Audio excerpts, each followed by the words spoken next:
All right, here we are at the end of week 2, and you can see that they've done a lot of work on the shell. We've gotten about as far as we could do. We had a couple of hang-ups, which I'm kind of going to go over here. But you see, they've already got the metal siding up. They've got the garage doors built. They pretty much have the whole outside of the structure done, as you can kind of see here.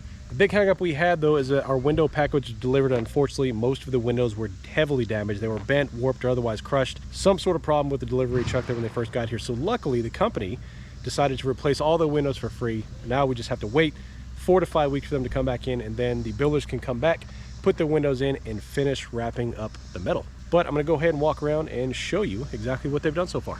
So they've got the garage all framed out. In fact, the garage is the only one that is actually completely done. Both sides are all sided up. We've got the framing on here, got a couple of screws here and there they got to put up, but for the most part, it is done. It looks fantastic. We're looking at that super tall gable there. Love the big garage doors here. We have a 14 by 10 garage door and a normal size garage door. Standard door there's on the sides, but looking great. On this side, you see where they have not put in any of the siding, of course, because they're still waiting for the windows to come in. These windows are all good. We didn't put the siding up on this window because we are going to put a porch on this side. I'm actually going to build that myself. I'm not going to subcontract that out. I'll be doing a video about that, build step by step if you're interested. But you can see we had a little header put in. You can kind of see it there behind the wrap possibly. We put a 2x12 header in on the side of the house so I can attach the porch to it, and left the siding off so I can go ahead and build that, so when they come back in about a month, that'll be ready to go. We got this big iron door here. We actually ordered this from a company called Pinky's Iron Door.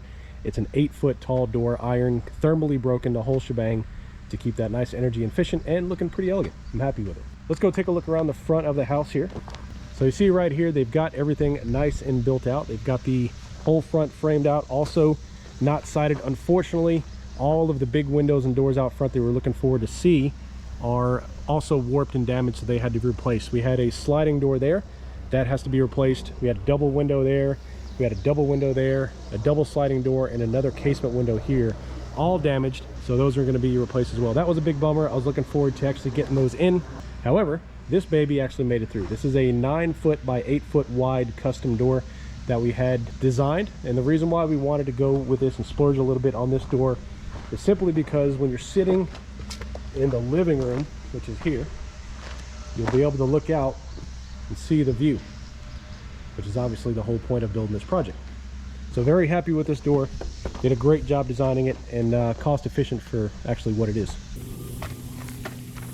Then of course we've got the deck that's going to be framed up here. This is the deck that runs the entire length of the house, 12 foot deep and then 44 feet wide there. They put in the supports there, but they didn't run the floor joist yet. The crew's going to come back and do that when they can get all the flashing ready to finish up when we get the windows in.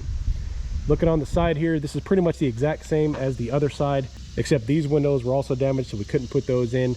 I'm also going to run additional header. I was not going to do a porch here, but I decided to go ahead and put another lean-to porch on this side to make it symmetrical on both sides. Plus, I could give me a place to park all the side-by-sides here. It's not going to worry about blocking the view because there is no view. This side of the house backs up right up against the trees. So here in the upcoming weeks, most likely when I'm done with the other side, I'll go ahead and run the header for this one myself and start on the porch there. Continuing along the other side here, this is the other side of the garage, all sided up, ready to go, looking nice.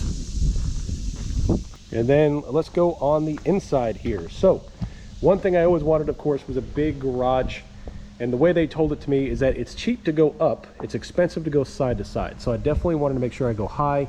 One, because I love doing some CrossFit, and this is going to give me a great place to hang a big old rope to do some rope climbs. That's great. But a lot of open space to have a lot of different ideas on what to do. I could always do stuff in the future. If we ever decide to get, I don't know, an RV or something like that, or a trailer, I could always park it right in here, as we have plenty of clearance, not to mention the big garage door. But they did great work putting the post frames directly in the ground, making everything all solid.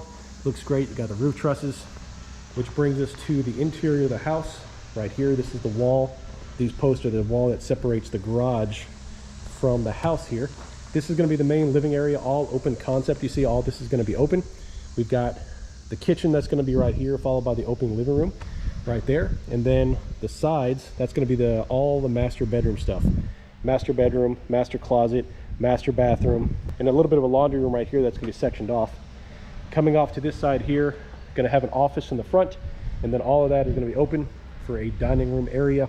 And then we're going to put a pantry in right here. Kind of mimics the closet on the other side right here, except pantry. And of course you got the upstairs, which none of the framing is done yet, so it's hard to visualize exactly what's going to happen. But right about where the header is there's going to be an upstairs, all the kids' bedrooms up there, going to have a little movie room over there in the corner, and then an access way to access the deck so they can enjoy the deck from the upstairs.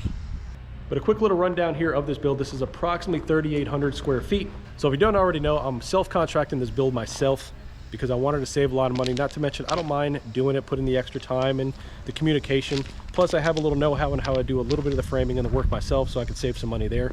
When I looked at builders to do the whole thing turnkey, it was just not cost efficient. We're looking at $300 to $330 a square feet to have this thing done turnkey, which would put this well over $1 million to do, which I'm definitely not going to do. So I elected to do a self-contracting build here. It's going really, really well. It's actually going a lot smoother than I thought it would be so far, knock on wood. But I'll walk y'all through the process as this goes. The next step here, we're gonna have the plumbers out to run all the plumbing in the ground, right below the sub. Not to mention, I'm gonna be running a lot of electrical before the concrete comes in, puts the concrete slab down, and then we'll be ready for framing. Super happy with this. Obviously it's going very, very fast. And the crew that the company used to build the shell is actually a couple of Mennonite guys, super awesome guys. Never had interacted with Mennonites before, but man, they are stand-up dudes, super helpful, super giving, super kind, and hard workers. They had this thing done obviously in about 2 weeks. It went from nothing but clay to a built shell. So I hope you all enjoy this video. Let me know if you have any questions. Make sure you hit that follow button so you can join along the process. I'm gonna try to outline everything throughout this whole video in terms of what I've learned, things I've done wrong, things I've done right. So maybe if you plan on doing this project in the future, you can learn a little bit from these videos. And before we end, I'll hit you up with some great drone footage of the current progress.